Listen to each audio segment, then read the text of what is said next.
Welcome to the Under One Roof Landlord and Letting Agent webinar series, made possible through the generous funding of the Safe Deposit Scotland Charitable Trust. The question and answer session will start momentarily. For those who are joining us for the first time, Under One Roof is a free, independent service that supports landlords, letting agents, owner-occupiers, factors, local authority housing officers, and others throughout the sector with issues around owning and maintaining a tenement flat in Scotland. Last year, through funding from Safe Deposit Scotland Charitable Trust, Scottish Government, and local authorities throughout Scotland, we attained charity status, which has enabled us to hire a full-time staff dedicated to working with landlords and owner-occupiers of tenement flats and those that support them. In the coming months and years, Under One Roof will be increasing the information available on our website, our Twitter, Facebook, and Instagram accounts, and through our monthly newsletter. We encourage you to share information we send out with those in your building or in your sector to help us improve the quality of tenement flats in Scotland. Today's question and answer webinar will last 1 hour, with a short comfort break around the halfway mark.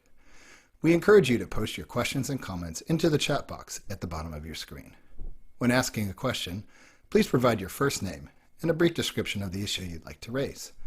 If you'd like to appear on screen and ask your question directly, rather than have us read it out, please let us know. If we run out of time before your question is answered, please drop us an email with your question or join us for the next question and answer session. Thanks for joining us. Let's begin. We're going to be talking over the next hour and taking your questions. We've gotten a number of questions that have come in over the last month over the last few weeks to go through. And I'm going to bring in a couple of our experts just now. We've got Paul and John that are going to be joining us today. Paul is the director of Barnum Glen Architects and has almost 30 years experience as an architect in conservation, refurbishment, and restoration work. Hello, Paul. How are you today? Hello, I'm very well. I see that John's joined us, who some of those years of experience were spent working with John. Forward to sharing the platform with you both today. Great, and welcome, John. John, of course, is the co-author of the Tenement Guide to Maintenance and Management, and one of our sort of key experts we have here at Under One Roof Scotland. Annie, who usually joins us, won't be here today. She is off in sunny Spain. So, like I said, over the next hour or so, we'll be taking on your questions, getting through the questions that have come in. So please use that chat box on the right there to submit your questions. You'll see a little Q&A bit. You can add your questions to that list, and we'll get to them over the next hour or so. If we don't get a chance to get to them, if we run out of time, please get in touch with us at info@underoneroof.scot, and we will get back to you shortly with a response. We will make sure that everyone gets their question answered today. So why don't we just, we'll kick off immediately, and then this is one I think that would be good for both John and Paul to sort of discuss. And we were just having a little conversation about this just before we got started, but this is comes in from David, and David's asked about the best quick fixes I can do to help with fuel cost. I have single glazed windows and cold floors, but can't afford or have time to do the full job. So Paul and John, what is there any sort of, from your experience, anything that would be sort of a quick or cheaper fix on dealing with issues around sort of energy efficiency and fuel costs? It would help to know a bit more about what sort of house or flat it is that David's living in. That's if you've got a bit more information on that. But I would think from what I'm reading in the 3 lines that are there, it's my starting point would be looking at drafts, and but also it'd be useful to know what sort of how he's heating the building, but making sure any open fluid appliance he's got is still ventilated, but with that proviso, really looking at the drafts first, and then seeing if that's really the starting point. If he's single glazed windows, we'll lose a lot of heat, and the cold floors makes me think that it's on either a ground floor flat or it's a house that he's talking about. John, Yes. is there anything you'd like to add to that? Well, if he's on the ground floor, can he get into the solum space? Or is it a solid floor? It depends on the type of construction. I don't know the windows, if maybe they're double glazed already. They can be, if they're single glazed sash and case, you can use vacuum glazing glass if you wanted to, although they're quite expensive. Yes, draft proofing initially, and sealing up any flues, but do keep ventilation in mind still for the underfloor particularly. Yeah, and I'm going to pop a little link in from the Energy Saving Trust into the chat room right now. I've got the title, but I'm not sure the link has gone through. So let's see if I can get that for everyone. But that drop proofing seems just from what I'm thinking is probably the easiest way to quickly, not quickly necessarily, but maybe a cheaper way to deal with that with energy efficiency and things like that. Obviously, a lot of those costs are going to be more expensive. And the thing about energy efficiency too is that the way that the Scottish government is going with their targets around energy efficiency, some very ambitious targets, is that there's going to be certainly a drive in the next 5 years or so to ramp up work around that. And I think some of the expense of doing energy efficiency work in flats is going to be going down just simply by scale. There's just going to be so much more of it going on because it'll have to happen. And you'll see it first probably in social housing. And then, of course, move on to the private sort of homeowner sector and the private rented sector as well, where landlords will be required to upgrade their homes to EPC 3, I believe. So I think you're going to see more and more people doing the work. And also, I think you're going to see probably, because of the scale, you're going to see the costs drop on top of sort of all the other sort of developments and improvements that are made around energy efficiency. So that's something just to keep in mind. It doesn't unfortunately help in the current sort of cost of energy crisis that we're all facing right now. But those are some options. And Jazz, who's very helpfully helping us out in the background here, she can hopefully get that link up if it's not working there from the Energy Saving Trust. What you're just saying there, Mike, suggests that it might be prudent for quite a lot of people just to, if they're considering these sort of larger scale improvements, just to see, maybe to leave it maybe for a month or so, especially it's the summer coming up, but just to see what grants are coming up and what the funding position's going to be, especially in the light of really phenomenally increasing construction costs at the moment and the very volatile construction industry, where it's actually quite difficult to actually get hold of a builder for lots of trades anyway.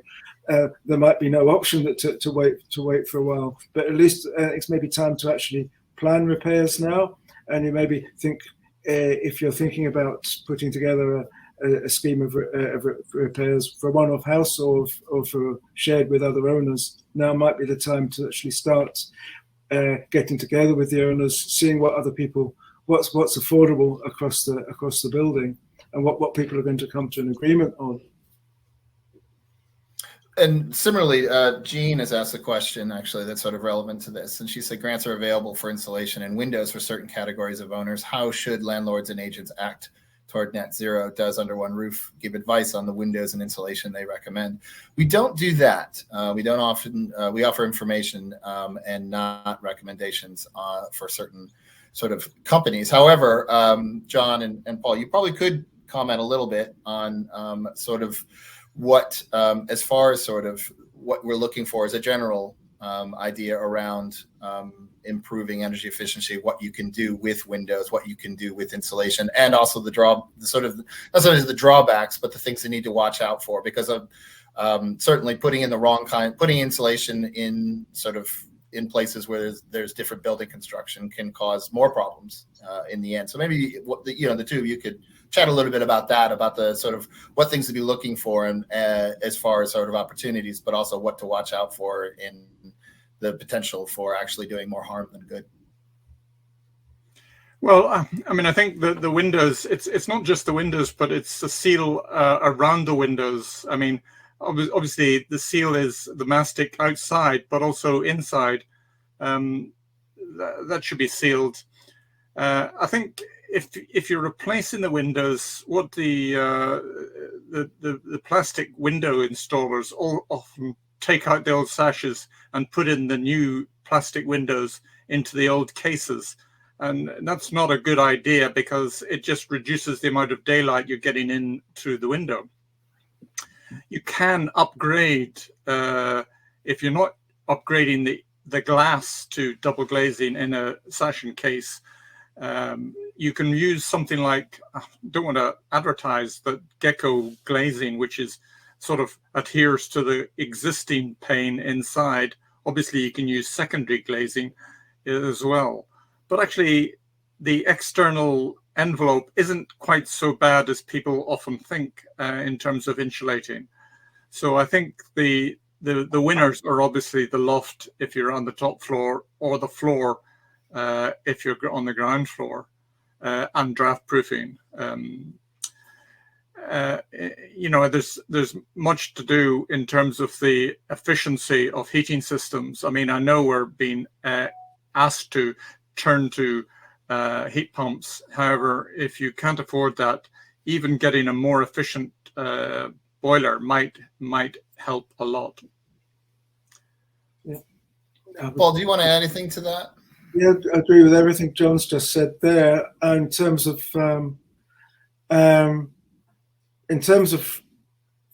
replacement windows, I think I'm just thinking about the issue of plastic windows. There's a particular bit of work, project, but also sort of research and installation for one of the housing associations I've been working on, is looking at the UPVC windows that are being produced by some of the manufacturers at the moment that will address both the appearance issues and the performance and the actual manufacturing of the UPVC with a much higher recycled content. And some of these are still at the high end of the specification. They're still significantly cheaper than the timber windows. They don't have the repainting issues, which are both a maintenance and a pollution issue with disposing of removal of paint, and so it's taking one polluter out, though it is using a polluter. There is the not insignificant pollution that comes from the manufacture of UPVC to balance against it. The best means I could find for comparing the two was Building Research Establishment's BRE's Green Book, which gave a sort of platform for comparing. And the painted timber windows came out marginally better, but they were still scoring at the high end in terms of compared with other types of window, looking across the board at the insulation characteristics and the life cycle analysis of the material. So it's worth looking at, but the planners will be dead against it if you live in any conservation area in Glasgow or in a listed building. You would need to take it forward as a test case, because it does go against Historic Environment Scotland policy on replacement windows as well. Which isn't without reason, but the reason is, and we see the reason around us when we look around areas like Woodlands in Glasgow, where there's been a lot of replacement with inappropriate windows. But there you're looking at so many conflicting issues. There's a conservation issue. There's the appearance of our built environment and what needs to be conserved. But there's also people's energy needs and if you like, societies that need to conserve energy as well. So it brings these things are coming to a head, and I think it's not early days in terms of conservation or sustainability in construction, because people have been talking about these things for as long as I've been in practice. But it does seem to be slow moving, and it still seems that and with the way that times change and things become more pressing, the two issues are definitely coming to a head now in terms of what people can afford and what's going to be acceptable in terms of energy conservation. So I think, and the grant situation is constantly changing as well, and this is something that people have said repeatedly. It's difficult keeping on top of that. So I know that I'm not up to scratch. Every project I work on, I have to go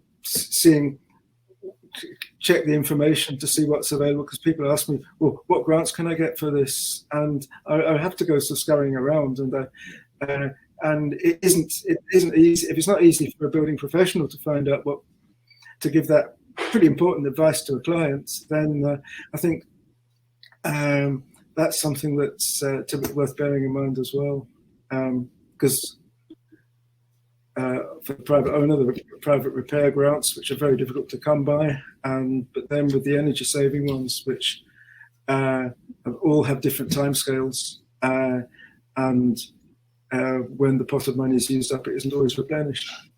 Yeah. No, and that sort of addresses another question that's in our chat here, which is from William, who had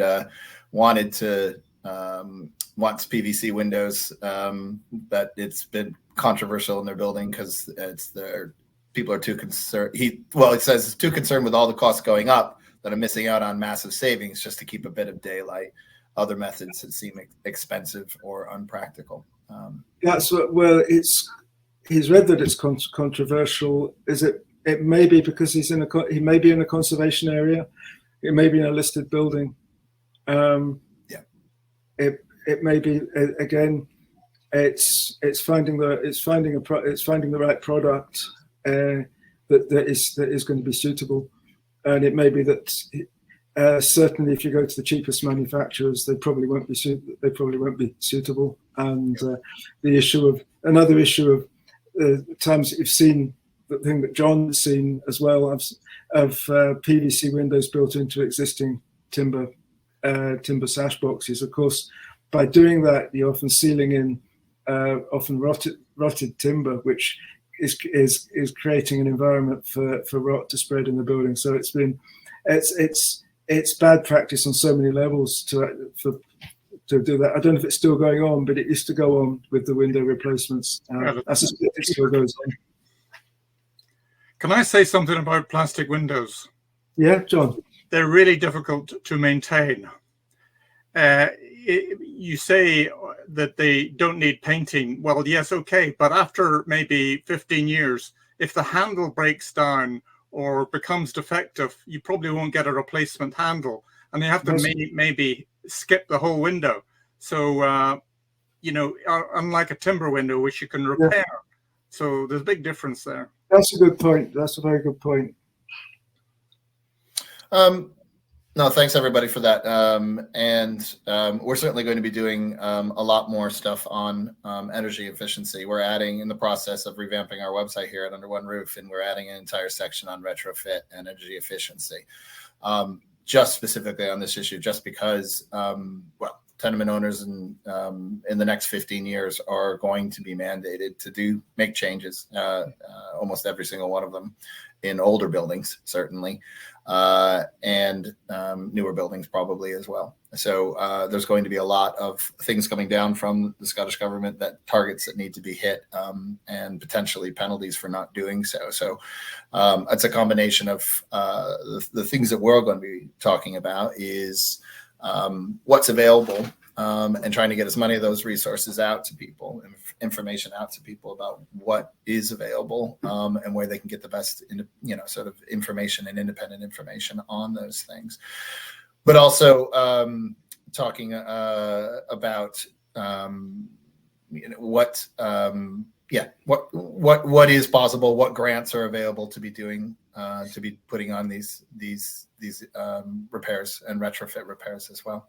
So I think it's definitely a case of expect to hear a lot more from about this and from us on this particular issue as we try to help tenement owners navigate this tricky little situation. So Right, moving on. Well, actually, maybe just returning quickly on that. So we had a question around, we talked about windows, but what about insulation? Maybe you could talk a little bit about insulation and the benefits of insulation, but also the drawbacks and potential harm that can be done by using insulation for energy efficiency. Well, it depends what date your building is. I mean, if it's a stone building, you'll probably be faced with internal insulating. If it's a rendered building, then you could do external insulation, which is usually simpler because it's less disruptive to the tenants or owners.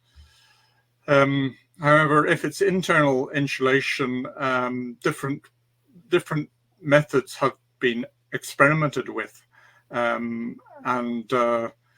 you know, I really, there's too many to go into, but whether it's a breathable material, which is advantageous so that the stone can breathe, that is important. If it's not, then you might need a vapor barrier, and you know, that is possible, but we try to avoid that. So there's different options, and Historic Environment Scotland have a whole guidebook on different case studies of internal insulants, and they're always trying out experimental programs. They've done injection in the cavity of lath and plaster using pellets. The trouble is with some of these injections, they can disrupt insulation and the wiring. So you have to watch out for the type of foams and pellets that you inject in that space. Otherwise, you know, you're removing the existing lining and creating a new lining with insulation.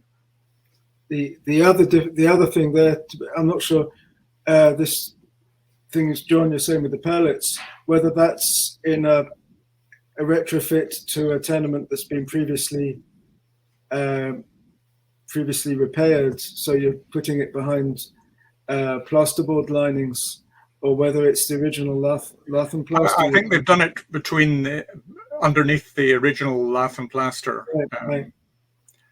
But you know, they tried different ones, so they try to avoid. There is a foam that people sell, which is the isocyanate, I can't pronounce it, foam, but I would avoid that because once you inject that, really, you can't do anything, can't remove it, you know, and it could lead to all sorts of problems. Does that just goes solid when it's injected? Yes, it goes solid, yeah. Polyisocyanate? Yeah, something like that. And with the thing about the issue with the wiring is that the wiring tends to overheat with the insulation Yes, around it might need to be conduited or something else. Yeah. Thanks both of you on that one.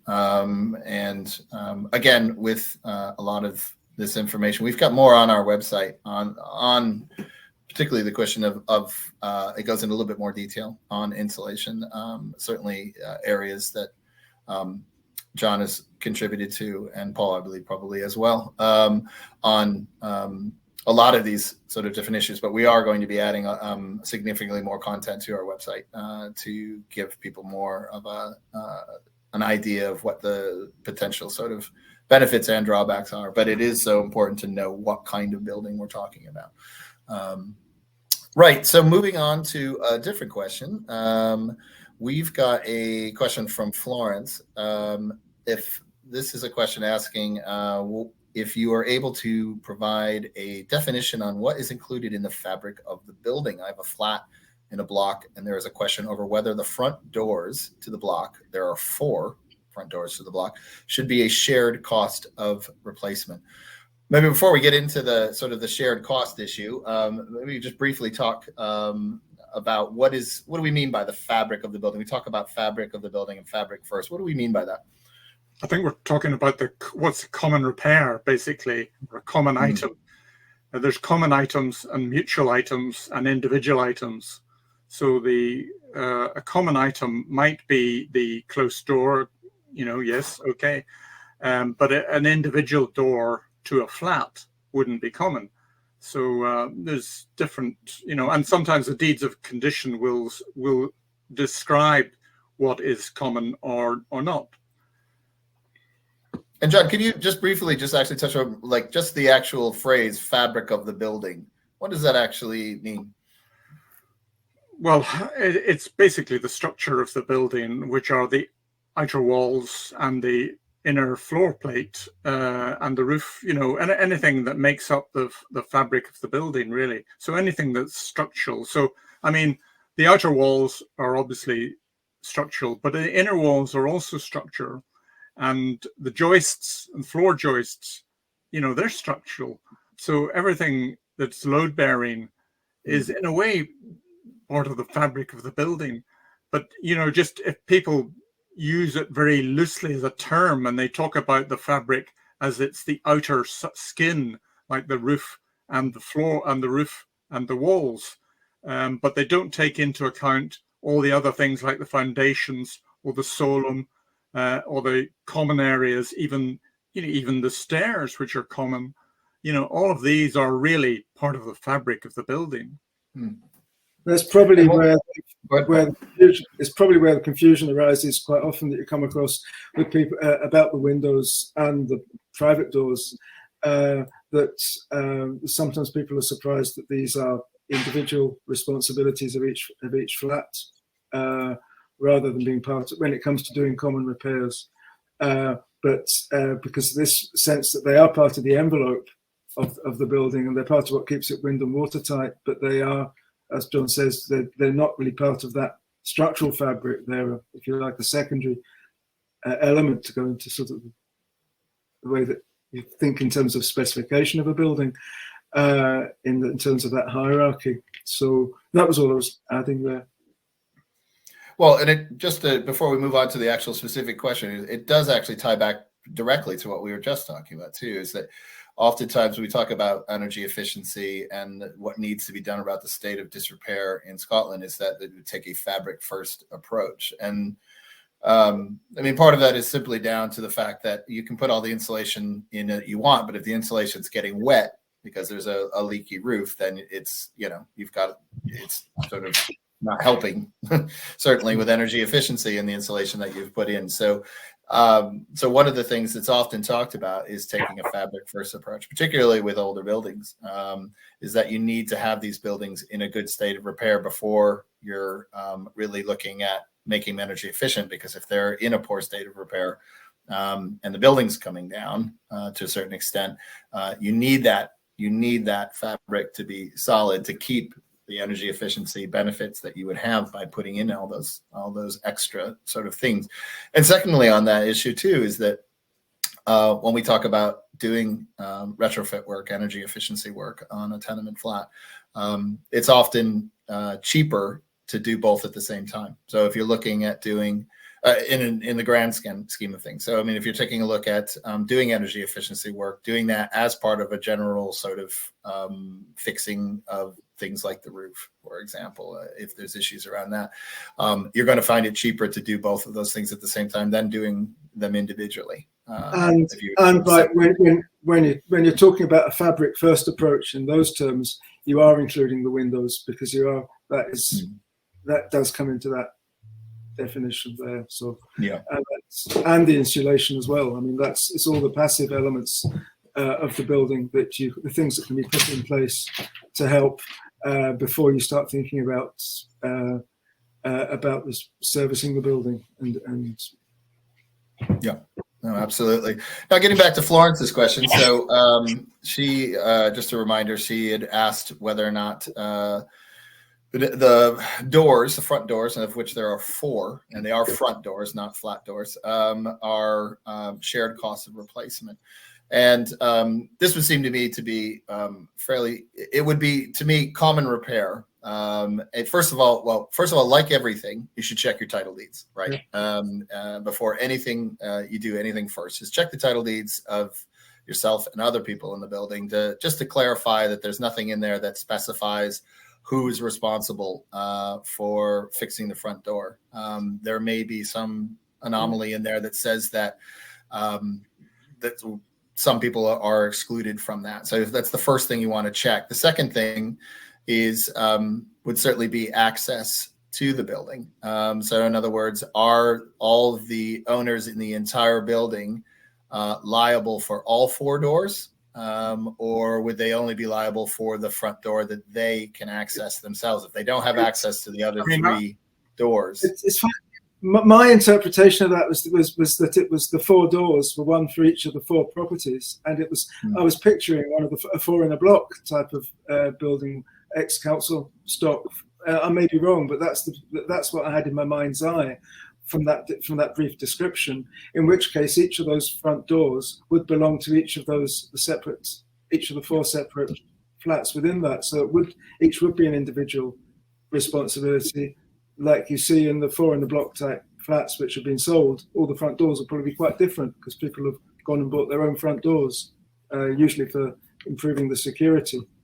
I mean, if it was an Edinburgh tenement, it'd probably just have one close door, which would be common, and any other individual doors probably would the ground floor flats. There might be 2. I'd be surprised if there's more than that. So I'm not sure how we get 4 in a tenement.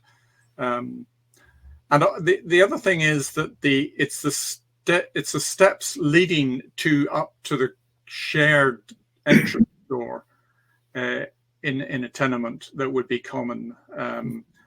And sometimes the front door is individual and it's got individual stairs up to it, which would still be individual, whereas the common entrance stair would be common. And that's quite important to recognize, because sometimes they're defective, and if railings can be falling away, and you need to be repaired. And an important thing to bear in mind with that is that those elements often are not covered by any. If you are getting a private sector housing grant, or each of the owners, if you're in a position where each of the owners are able to do that, to whatever percentage they're given by the council, it will not, because of their rules, outside the curtilage of the building, that they won't give anything. So you get a situation where there's a tenement with big flight of steps up to the front, the basement with railings around it. The owners will have to seek funding from elsewhere if they're going to get repairs to those railings, rather than rely on the housing grant. So there's all these questions to bear in mind as well. Yeah, no, and there's always sort of little variations on that. I mean, probably as a general rule, it would be that the flats that are accessible, if we're through that front door, would then collectively be responsible for that door itself. And something to think about as well is if you've got a commercial property, let's say that's not been indicated by Florence that she does, but if there was a commercial property that was part of the building on the ground floor, if the commercial property doesn't have access to the rest of the flats, to the close, I should say, through that door, then they would, unless the title deed said otherwise, they would not be responsible for the collective sort of repair of that door. That wouldn't be the case for the roof, but it would be very likely the case for that front door if the commercial property had no other access to that close. Now, if they had a door, an internal door that gave them access to the close, even if they didn't use it, then there's potential that they would actually be responsible for that, because they potentially would have access through that door. So different things to think in mind when it comes to that. But I think that's probably, Florence, that probably sort of addresses your questions in the sense of the key bit is who has access through those doors would be collectively responsible. But it definitely, the door would fall within the fabric of the building and would be considered, unless the title deed said otherwise, would fall under the sort of maintenance aspect and repair aspect of the Tenement Act. Something similar that's in the questions as well that I wanted to ask was. Yes, from Marie. So Marie asks how to get owners to agree to what I think are very reasonable improvements. Now, she says she's wanting to add some color and life back for tenements to the stairs, but the neighbors are saying it's unnecessary. I might take on full cost myself, but some don't want to pay, but want to have a say in the color. I have 2 flats in the building on the middle and bottom, so tenants see and use the stairs all the time and have said it is looking dreary. Can I just paint it myself and take on costs without the other neighbors agreeing? Difficult. Yes, difficult. I think that would be a shared response. I mean, it's whether it's an improvement or maintenance, really, because if it's improvement, everybody has to agree, and usually, or at least you should get a majority agreement. Usually for an improvement, it's everybody's agreement, but usually if repainting, it's just a majority would get agree to the color, and often this ends up with the close being gray because nobody can choose a color. So good luck to you. Or usually the same color as it was painted before, because that doesn't require an actual decision on that. Yeah, no, I think there's 2 questions in there. There's the issue around payment. Now, Marie said that she's willing to to pay for it, but the actual sort of going ahead with it, she still needs to get probably she needs to get an agreement just to do that, and as well, or risk having to sort of paint it back the old color the way it was. And there's also an issue of the improvement versus repair. Now, assuming again going back to those title deeds, always check those titles, see if the title deeds say anything about painting in the close. But let's assume that they don't, and then we have to go back to what the Tenement Act has to say. Now, painting is considered as repair and maintenance in one respect. So it's listed specifically in the section of the Tenement Act, but it also sort of gets to the issue of maintenance, what it says about what it excludes, which is alterations or improvement unless reasonably incidental to the maintenance. Now, question is what is reasonably incidental to maintenance? It's not specified in the law, and it covers situations where owners repair part of the building and improve the specification for good maintenance reasons. So the question would be could you reasonably make the argument that the paint needs to be done because it's a repair? In other words, the paint's peeling away, and it needs to be that would be something that would be considered, I think, reasonably as a repair or maintenance. If it's in good condition and it's just a change of the color, then it's considered improvement. I think that would be safe to say, and therefore would need everyone in the building to agree to go ahead with those works. So probably the best bet is to, first of all, you'll want to go and speak to those neighbors about just getting general agreement that they're willing to go ahead with that.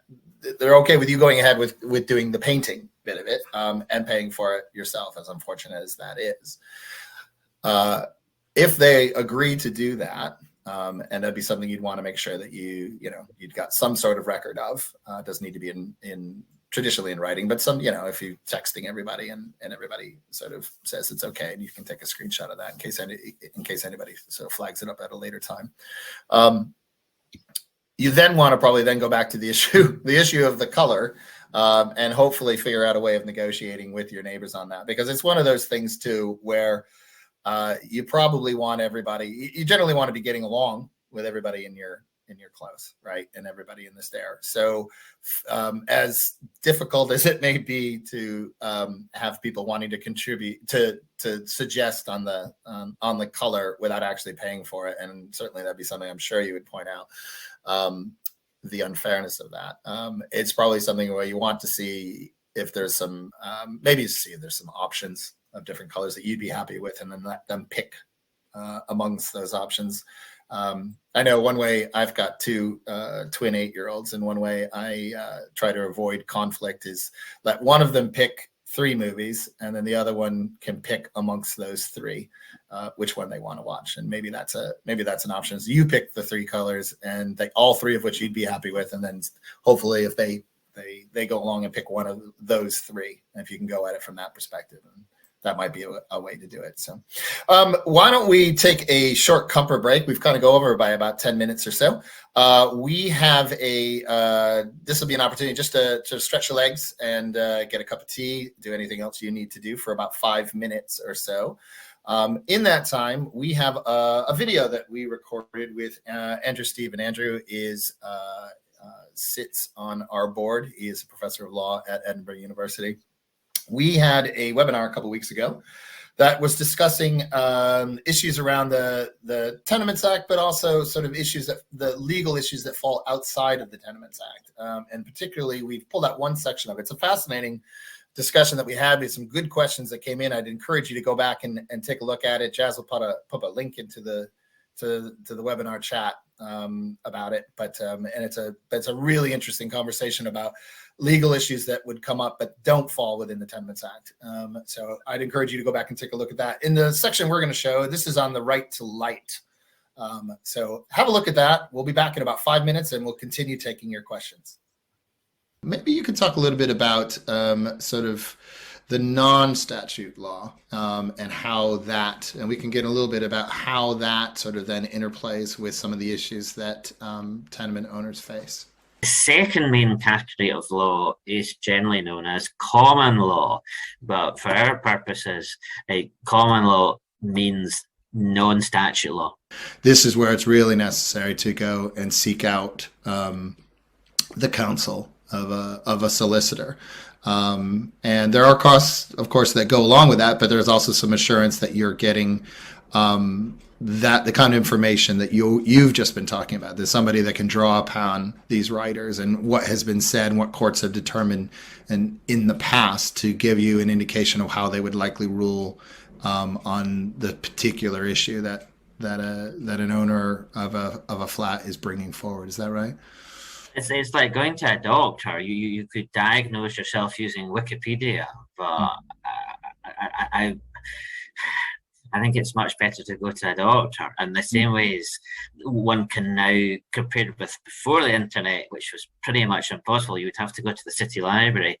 With the internet, one can obviously fairly easily put words in and try and get answers, but I would counsel very strongly about getting professional legal advice.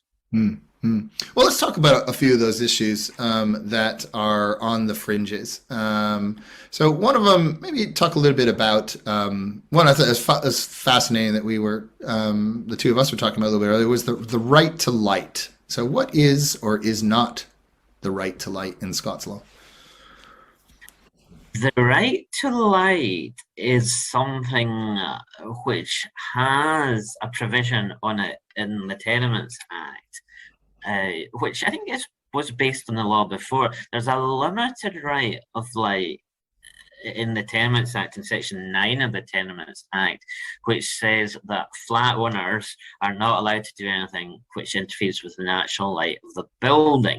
Now, I think in practice it would have to be the ground floor or the basement doing something like putting on an extension, or on the basis that they own the ground around the tenement, which is the default position, although the titles could say that it was the common property of everyone. But say they planted a Lelandia hedge or a fast-growing tree, or indeed they put up an outbuilding or an extension.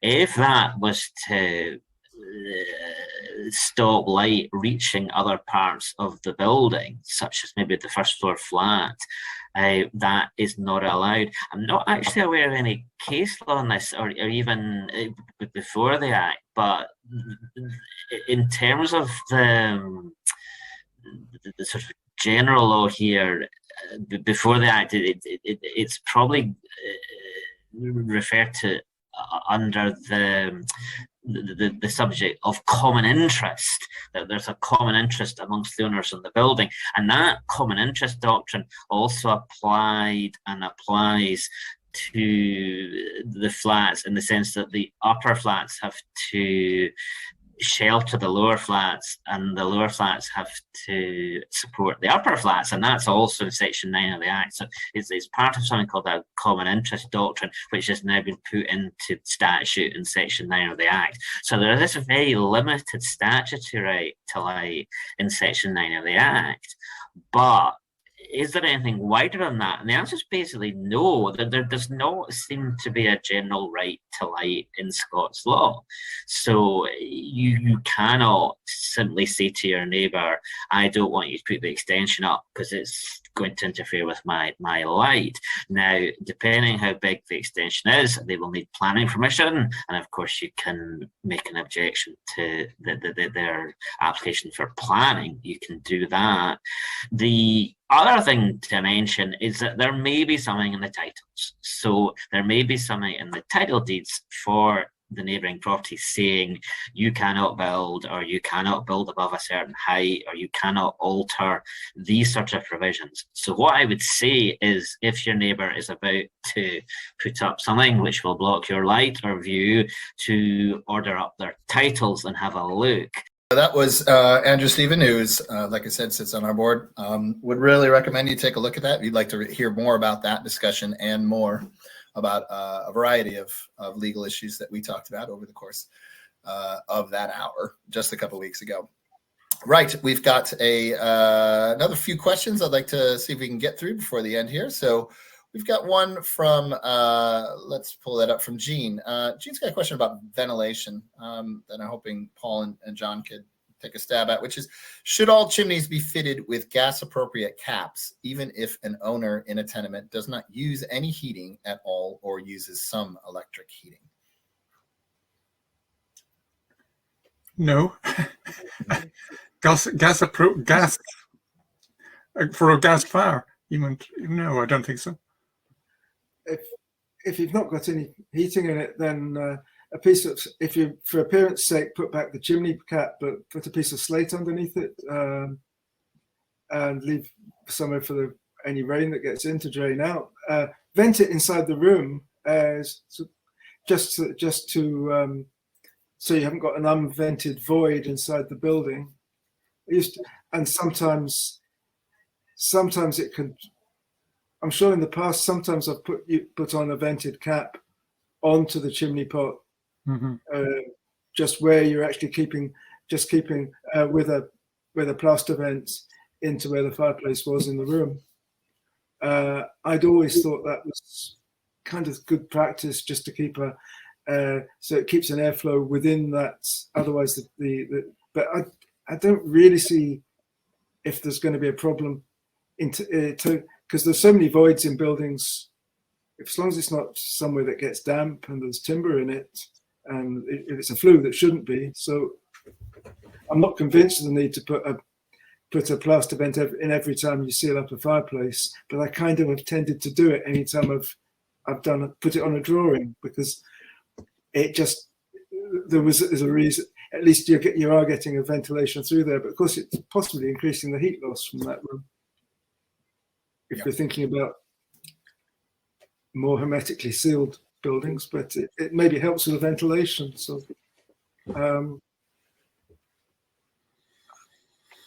I mean, you could probably stuff something like a glass fiber up the flue, and you would still get insulation or ventilation up the flue, I think. But obviously, you'd have to remove it if you were ever putting a gas fire or coal fire in, so careful with that. Yeah.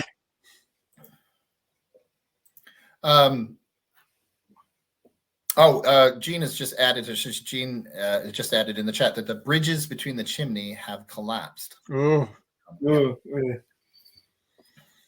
Well, so not much you can do about that unless you put a gas flue liner in,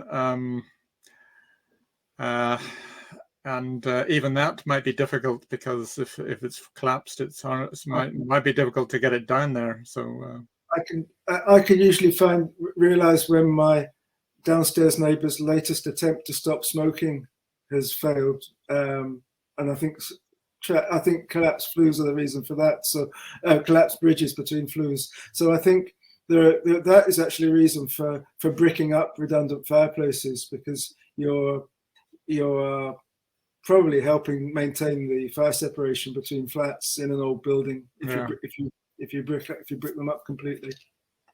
Gene, thanks for your question and your clarification there at the end there. Extra information really helped. We've got a question here from Anne. Anne's joined us, and she said that I have just become a landlord and I need to get the locks repaired on the main door, but I'm having trouble getting all the 6 flats to agree. Can I go ahead and get quotes?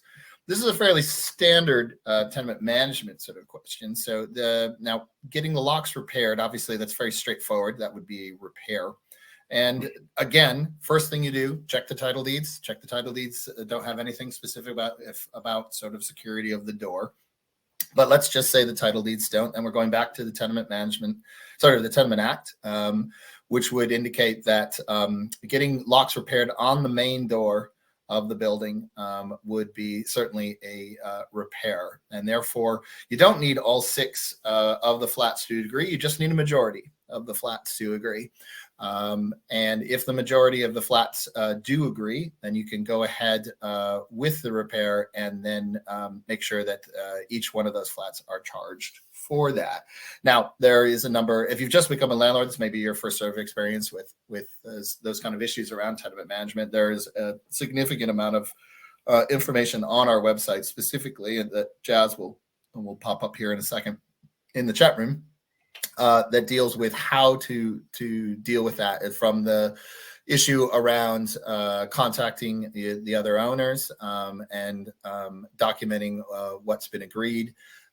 We've got some information also as far as sort of getting quotes and stuff. It certainly wouldn't hurt to go ahead and get the quotes and share that information around. You're going to have to do that anyway.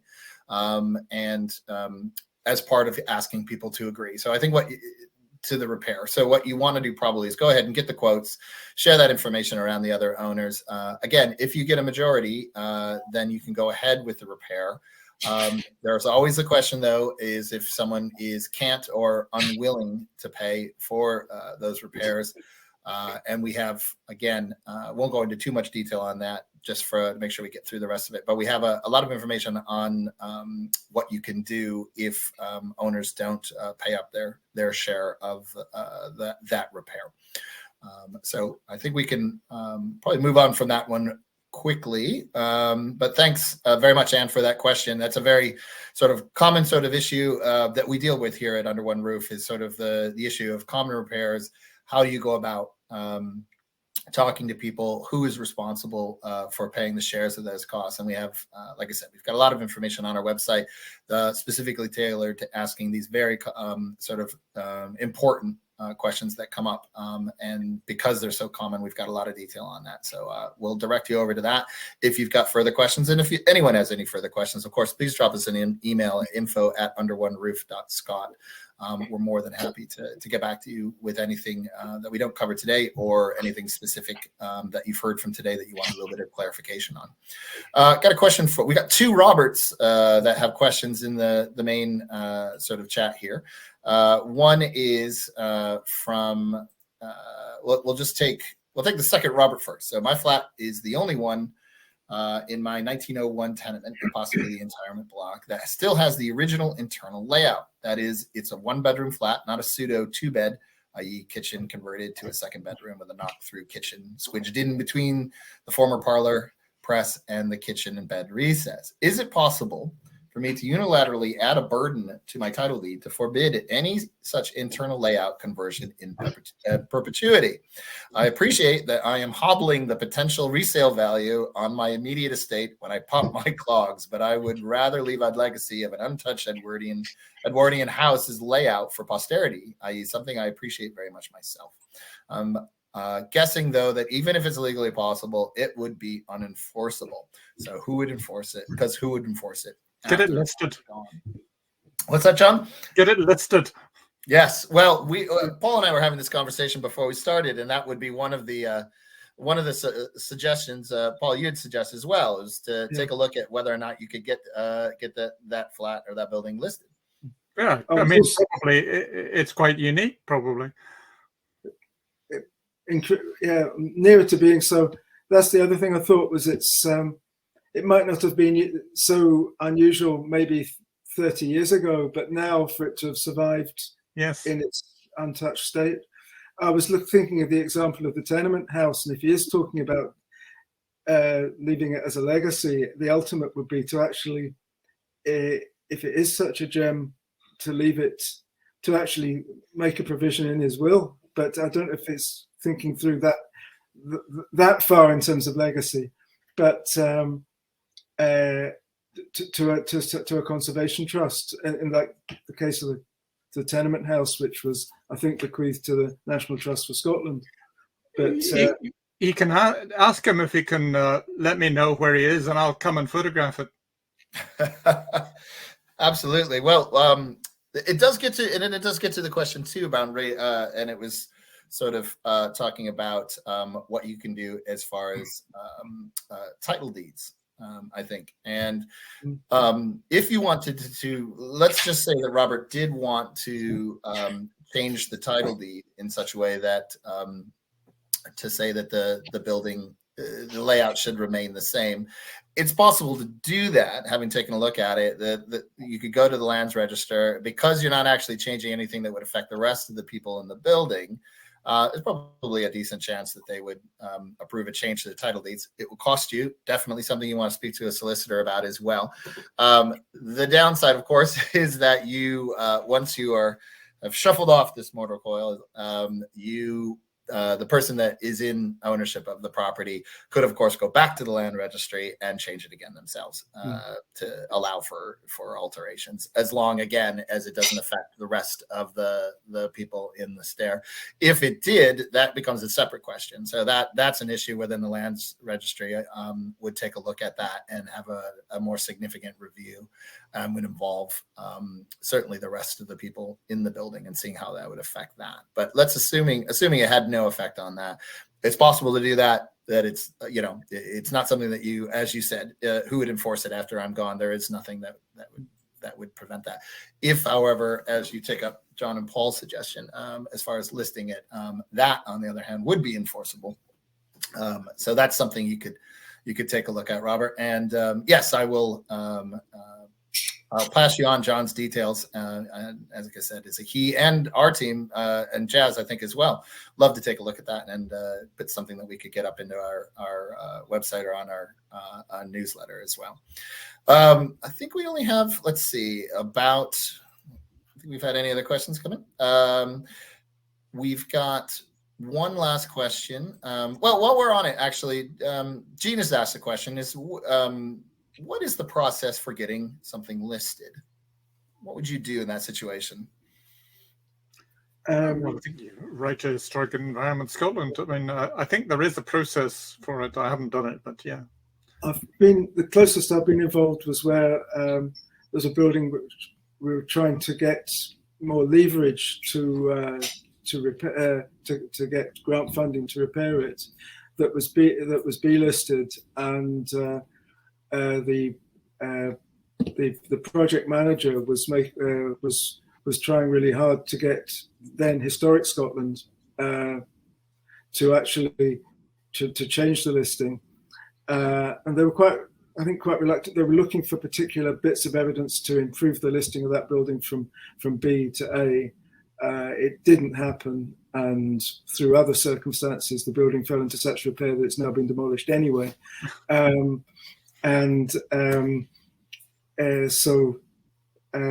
Yes, it was the old courthouse in Campbelltown, for the record.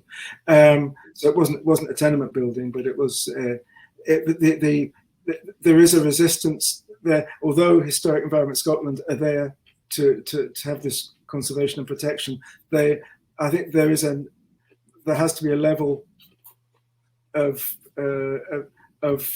quality as they perceive it, or uniqueness, that they have to keep this, because it's like establishing a standard once something is listed, and it could be for the quality, it could be for various qualities, it could even be some historic importance rather than any architectural quality, if you look into the reasons why I think buildings are listed. But it is, if you think it's worth approaching them, and it's a case of finding the right person within that organization, which is sometimes sometimes difficult to do, but it's a case of finding somebody who would be the and persevering with them and saying, well, who's the right person I should be speaking to for this area, for this type of building? And you probably have to approach them a few times because messages don't always get passed on. Well, we've got some contacts ourselves here. We've got a link here up that Jazz has put up very helpfully onto Historic Environment Scotland on advice and support for listing, scheduling, and designations. But we also have some contacts here at Under One Roof as well. So if that's something, Robert, that would be a goer and you're having a little trouble getting through to somebody, drop us an email and at info@underoneroof.scot, and we will definitely pass that on to someone that would be able to get back to you. Absolutely, no problem. We'll finish up today with a question from another Robert, and this is a general question that comes up often, which is the need to convince neighbors that expensive works are worth doing. Problem with the roof isn't bad yet, but want to get sorted before it gets worse or worse weather comes back. Two neighbors are moving, so don't want the repair costs to impact sale. Other neighbors can't afford or are tenants. Are there any ways to move things along? We could talk about this probably for an entire webinar. There's so many different issues there that are covered, which is, first of all, how to convince the fellow people in your stair to move along on repairs that are not issues that are not imminently. The roof isn't actually letting in water in gushes, but it's going to need a repair, or some other part of the building is going to need a repair. Same thing with, so generally talking about that issue. Then you've got the issue of the various sort of elements that it's getting difficult to get people to move on. So you've got people that are moving on, so don't want a repair cost to impact the sale, and other neighbors that can't afford or are tenants. Taking the last bit of it first, obviously with the tenants, you're going to be speaking to your fellow landlords on that issue. So you want to be trying to figure out who those landlords are and what you can do to reach them. Hopefully you have the ability to do that simply by, if you don't have the contact details already, is just knocking on the door of the tenants and just asking, just saying that you're in the building. You've got property in the building as well, and you need to get a hold of the landlord. But it has nothing to do with anything they've done. But yeah, and they will pass those details on to you. That should be fairly straightforward. And then it's just a matter of contacting them and sort of laying out the issues. And as far as the sort of the neighbors that can't afford, well, that's always a tricky one as well. There's, depending on if it's somebody that is elderly, it could be care and repair schemes that exist in certain local authorities that assist with the cost of repair for older people. There are certain requirements on that, and they exist in some local authorities, but not all. So certainly take a look at that and see if that's something that you could speak to about that. And then there's the issues around whether or not it's worth going ahead with the repairs, even if somebody can't afford. It's kind of a different issue. If somebody doesn't want to pay versus they can't pay, because you're talking about two very sort of different situations. And if they can't afford to pay, then it's a matter of taking a look at what other options there might be, whether it's sort of loans, whether or not it's some agreement for the rest of the owners in the building to cover their share to a certain extent while they provide payments back to you, and taking a look at other schemes that might be available. But that's obviously, it's always a tricky one. We've got some information on our website about suggestions on that, but there's no clear answer. Also, as a starting point, and I feel from the way this question's been asked, is two key things. Is really quantifying what actually needs to be done. Yeah. And establishing priorities. So there might be within that things which don't have to be done immediately if people are having trouble paying, but there are things that maybe need to be done now, and it would save a lot of money further down the line if certain things were done now. It's just a decent, competent survey of that roof and what's actually going on there, because sometimes people can think things need to be done that actually don't, and they think that the problem, you can think that, or they've been given quotes which are more expensive than what actually needs to be done, especially with roofs. So I would think that could be a way just to take it forward if that hasn't been done already. And maybe that has been done, and he's responding to that, which makes all those points comment. Yeah, and in the comments section, Neen had said that we set up an annual maintenance check with a reputable roofing company, and the amount in the property was reasonable. So having somebody taking a look at that and seeing what needs to be done and what's the priority and the timing that's going to need to be done by, and then presenting that to the fellow owners. And you might find that there's some surprising information for you on what does and doesn't need to be done, but also some information that you can then use to convince them, say, and put timescales against the priorities as well. I mean, no, absolutely. And if if it turns out that survey indicates that the roof's about to collapse and you've got people that are going to be buying in to that property, or they're trying to sell that property, and then that roof caves in ahead of them trying to sell that property, they're not going to be able to sell that property. So there might be some real reason that they need to go ahead and just a word of warning there. I mean, he's using a roofing company. There's nothing wrong with some roofing companies; they're very good, but I think you'd be better with a building surveyor or an architect to do an independent survey and take photographs, because roofing companies will obviously look at what they're good at and what they can do rather than what's required. So definitely. Yeah. And Nina said it's a reputable roofing company, and that's the thing to check. Just basically, I mean, it's fine if you do so, just to be comfortable that they've got a good reputation and they'll give you a fair sort of assessment of things. So, like anything else. We'll wrap it up with that today. We've gotten through all the questions, I'm happy to say. I'd like to thank everybody that joined us and put in some excellent questions, and thank Jazz in the background for passing on all that really sort of helpful information along. Again, if you've got questions, get in touch with us at info@underoneroof.scot, and we'll be able to get back to you with those questions as soon as we can. And finally, a thank you to John and Paul for joining us today. Great. Good to see you. Good to join in. Yeah. We've got our next webinar coming up, is in 2 weeks' time on Tuesday, May 10th, and that is on digital tools for property professionals. So there is a growing amount of online apps and tools that help owners communicate better and manage their tenement buildings together. And these can take the form of shared repair apps, engaging social media, or information websites. We're going to bring on some people to talk about what different options there are for digitally to bring your building together, your owners together, and use them as help on repairs. Jazz has popped a little link into the chat room. So please join us for that in a couple of weeks' time. We'll also be doing a Q&A at the end of May as well. So for now, thanks for joining us, and we'll see you next time.